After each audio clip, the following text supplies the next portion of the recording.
Gracias, Enrique. No dejamos los temas de salud. Recordará usted que ayer hablábamos de que la Asamblea Legislativa de la Ciudad de México garantizó la detección oportuna del cáncer de ovario. Ahora, pues se da el cáncer en el hombre. ¿Cuál es el de próstata? Justamente se busca una acción similar. Veamos en qué consiste.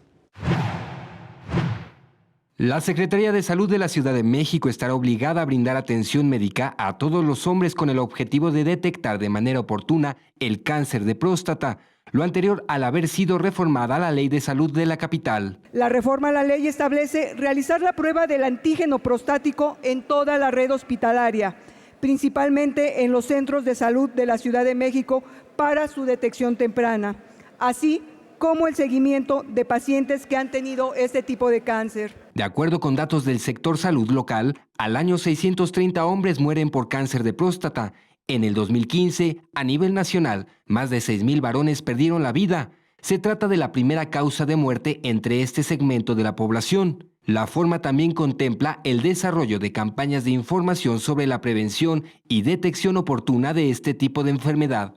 La falta de información, incluso la desconfianza y la vergüenza, impiden que los varones acudan a realizarse chequeos médicos.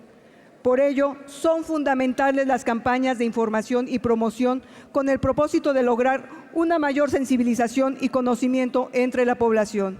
Esta reforma en materia de salud fue turnada al Ejecutivo local para su promulgación y publicación. Con información de Edwin Hernández, 21 Noticias.